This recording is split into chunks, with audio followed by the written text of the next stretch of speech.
Hi friends, welcome to tech travel Telugu.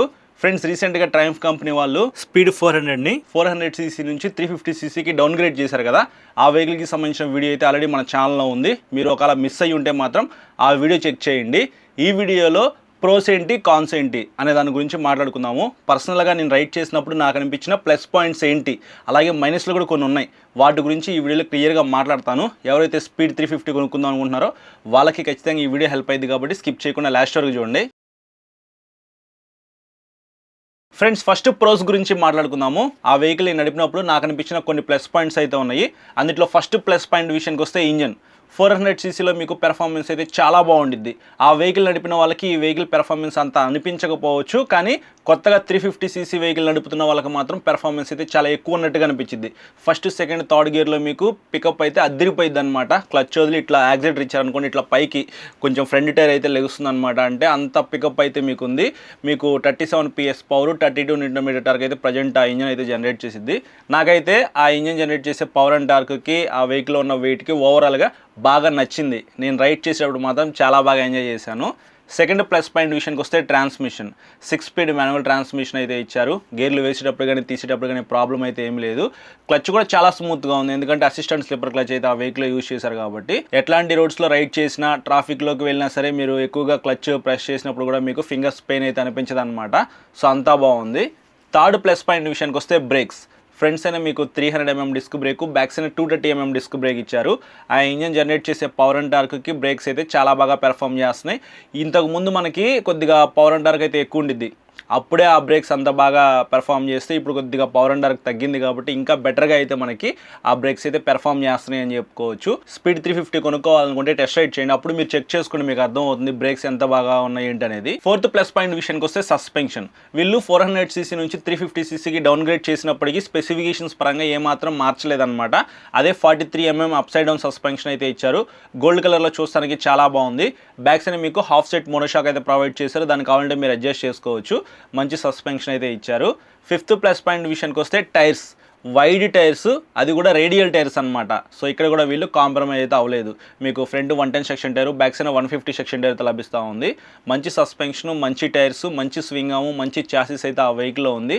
అంటే మీరు కనీసం 140, 145 ఈజీగా అయితే వెళ్ళిపోవచ్చు అనమాట. అంత స్పీడ్ వెళ్ళినా సరే మీకు మంచి స్టెబిలిటీ అయితే ఉండిద్ది. సో ఇదైతే నాకు చాలా బాగా నచ్చింది. సెవెంత్ ప్లస్ పాయింట్ విషయానికి వస్తే lights. Front side round LED head light అయితే ఇచ్చారు. బ్యాక్ సైడ్ టైల్ లైట్ కూడా ఎల్ఈడియే. సిగ్నల్ లైట్స్, హజార్ లైట్స్ మొత్తం అయితే ఉన్నాయి. అన్నీ కూడా ఎల్ఈడితోనే లభిస్తూ ఉన్నాయి. లైట్స్ డిపార్ట్మెంట్లో ట్రయంఫ్ కంపెనీ వాళ్ళు ఎక్కడ కూడా కాంప్రమైజ్ అయితే అవ్వలేదు. ఇది ప్లస్ పాయింటే. సెవెంత్ ప్లస్ పాయింట్ విషయానికి వస్తే సింగిల్ లాంగ్ సీట్తో లభిస్తూ ఉంది. సీట్ కంఫర్ట్ అయితే రైడర్ది చాలా బాగుంది. ఫ్యామిలీ కోసం కూడా ఈ వెహికల్ మీరు యూజ్ చేసుకోవచ్చు, ఎందుకంటే బ్యాక్ సైడ్ సీట్ కంఫర్ట్ కూడా బాగుంది, పిలియన్ సీట్ కంఫర్ట్. అలాగే గ్రాబ్ రైల్ కూడా బాగానే డిజైన్ చేశారు పట్టుకోవడానికి. బ్యాక్ సైడ్ పిలియన్ రైడర్ ఎవరైతే ఉన్నారో వాళ్ళు ఇలా పట్టుకొని బ్యాక్ సైడ్ హ్యాపీగా కూర్చొని వెళ్ళిపోవచ్చు. కాబట్టి సీట్ కంఫర్ట్ కూడా బాగుంది. ఎయిత్ ప్లస్ పాయింట్ విషయానికి వస్తే వైడ్ హ్యాండిల్ బార్ అయితే ఇచ్చారు. హ్యాండిల్ కంఫర్ట్ అయితే చాలా బాగుంది. ఇట్లా కంఫర్టబుల్గా మీరు కూర్చొని వెహికల్ అయితే రైడ్ చేయొచ్చు. నైన్త్ ప్లస్ పాయింట్ విషయానికి వస్తే బార్ అండ్ మిర్రర్స్ అయితే ఇచ్చారు. ఈ వెహికల్కి ఇది ఒకటి హైలైట్ అని చెప్పుకోవచ్చు. లుక్ అయితే కొద్దిగా ఎన్హాన్స్ అయింది అనమాట బార్ అండ్ మిర్రర్స్ ఉండటం వల్ల. 10th ప్లస్ పాయింట్ విషయానికి వస్తే క్లచ్ అండ్ బ్రేక్ లివర్స్ అయితే అడ్జస్ట్ చేసుకోవచ్చు. ఏదైతే క్లచ్ ఉందో మీ ఫింగర్స్కి తగ్గట్టుగా అయితే మీరు క్లచ్ని అడ్జస్ట్ చేసుకోవచ్చు. అలాగే ఫ్రంట్ బ్రేక్ లివర్ని కూడా మీరు అడ్జస్ట్ చేసుకోవచ్చు అనమాట. ఇంతకుముందు 400 సీసీ వెహికల్ లాంచ్ అయినప్పుడు ఫస్ట్లో అయితే ఈ ఆప్షన్ మీకు లేదనమాట, తర్వాత అప్డేట్లో తీసుకొచ్చారు. ఈసారి ఆ వెహికల్ని డౌన్గ్రేడ్ చేశారు. ప్రైస్ అయితే కొద్దిగా కట్ చేయాలి అని చెప్పేసి ఏమీ చూడకుండా సేమ్ మనకు అవే ఫీచర్స్తో స్పీడ్ 350 అయితే లభిస్తూ ఉంది. ఖచ్చితంగా ఇది ప్లస్ పాయింట్ అని చెప్పుకోవచ్చు. 11th ప్లస్ పాయింట్ విషయానికి వస్తే టైప్ సి ఛార్జింగ్ సాకెట్ అయితే ఇచ్చారు. ఫ్రంట్ హెడ్ లైట్కి రైట్ సైడ్ అయితే ఉండిద్ది అనమాట. అంటే ఆన్ ది గో మీరు వెహికల్ రైడ్ చేసుకుంటూ లాంగ్ వెళ్ళేటప్పుడు హ్యాపీగా ఛార్జింగ్ పెట్టుకోవచ్చు మీ మొబైల్కి. సో ఈ ఫీచర్ కూడా స్కిప్ చేయలేదు, ఇది కూడా ప్లస్ పాయింటే. 12th ప్లస్ పాయింట్ విషయానికి వస్తే కలర్స్ అని చెప్పుకోవచ్చు. టోటల్గా మీకు 4 కలర్స్లో స్పీడ్ 350 అయితే లభిస్తూ ఉంది. మీ ఇష్టం, మీకు నచ్చిన కలర్ అయితే మీరు పర్చేస్ చేయండి. నేనైతే షూట్ చేసినప్పుడు అక్కడ చాలా కలర్స్ అయితే ఉన్నాయి అనమాట.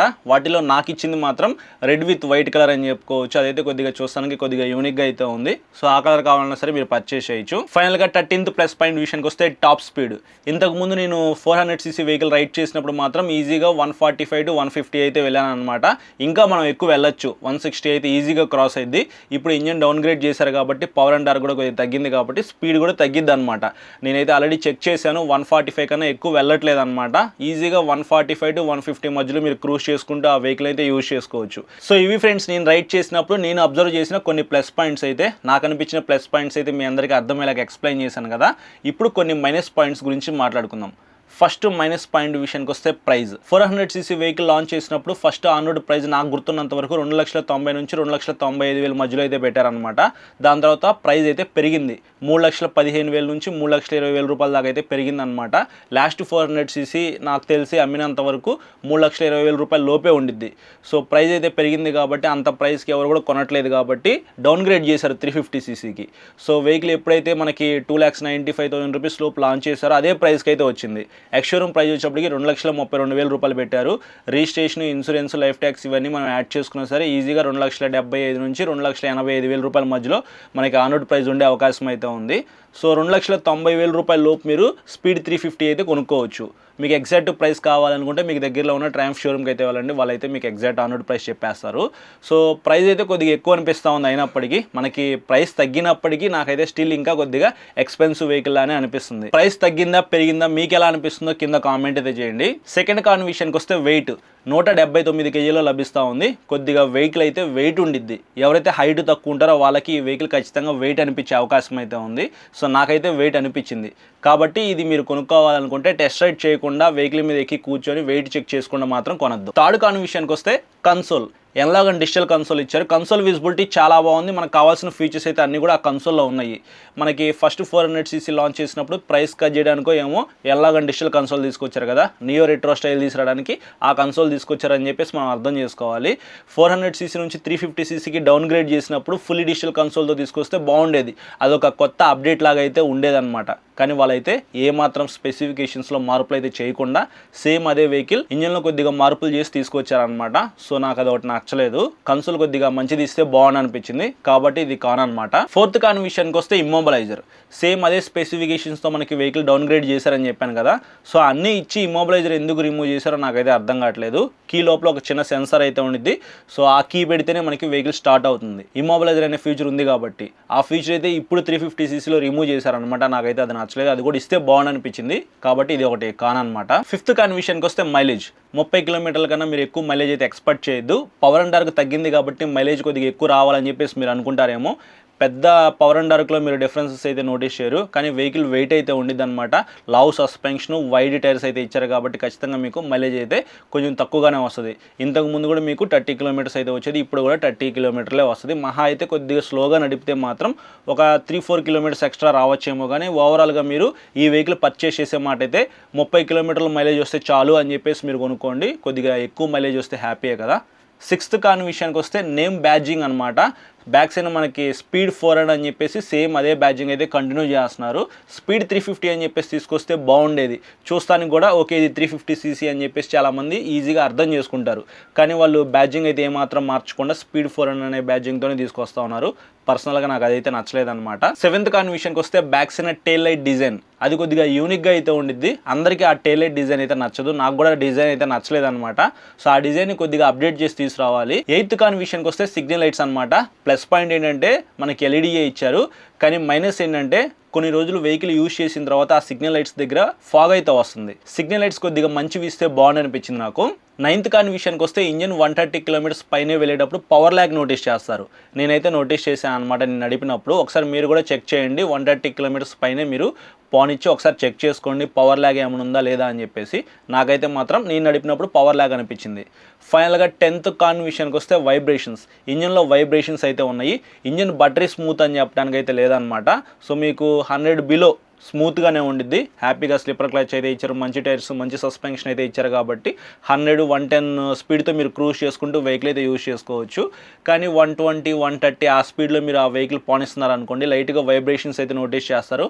100 లోపు కూడా మీకు వైబ్రేషన్స్ అయితే ఉన్నాయి. 400cc వెహికల్ పెర్ఫార్మెన్స్ అయితే చాలా బాగుండిద్ది. ఆ వెహికల్తో కంపేర్ చేస్తే ఇంజన్లో కొద్దిగా మార్పులు అయితే చేసి డౌన్ గ్రేడ్ చేశారు కాబట్టి కొద్దిగా పవర్ అండ్ టార్క్ అయితే కొద్దిగా తగ్గిందనమాట. సో పవర్ ల్యాగ్ అయితే నోటీస్ చేస్తారు, అలాగే ఇంజన్లో కూడా వైబ్రేషన్స్ అయితే నోటీస్ చేస్తారు. సో ఇవి నాకు అనిపించిన కాన్స్ అయితే. ఈ కాన్స్ మీకు అంత ఎఫెక్ట్ కాదనుకుంటే మీరు కొనుక్కోవచ్చు. ఫ్రెండ్స్ ఫైనల్గా ఒక చిన్న కంక్లూజన్ అయితే ఇచ్చేస్తున్నాను. ప్రోస్ చూశారు, కాన్స్ చూశారు కదా, దీన్ని బట్టి మీరు ఒకసారి ఆలోచించుకోండి కూర్చొని. ఈ వెహికల్ కొనాలా వద్దా అనే దాని గురించి మాట్లాడుకున్నట్లయితే, నేను అప్పుడప్పుడు లాంగ్ రైడ్స్ వెళ్తూ ఉంటాను, ఫ్యామిలీకి ఉపయోగపడాలి, కొద్దిగా పవర్ అండ్ టార్క్ ఎక్కువ ఉన్న వెహికల్ నాకు కావాలి అనుకుంటే ఖచ్చితంగా మీరు ట్రయంఫ్ స్పీడ్ 350 అయితే మీరు కొనుక్కోవచ్చు. ఇంతకుముందు అయితే షోరూమ్స్ కొంచెం తక్కువ ఉండేవి, మీరు వెహికల్ పర్చేస్ చేసిన తర్వాత సర్వీస్ చేయించుకోవడానికి కొద్దిగా ఇబ్బంది పడేవాళ్ళు. కానీ ఇప్పుడు 200+ అవుట్లెట్స్ అయితే మనకి ట్రయంఫ్లో వచ్చేసినాయి అనమాట. ఆల్ ఓవర్ ఇండియాలో ఇంకా మనకి పెడుతూనే ఉన్నారు షోరూమ్స్ అయితే. కాబట్టి మీరు ఎక్కడికి వెళ్ళినా సరే ఈజీగా సర్వీసింగ్ చేయించుకోవచ్చు.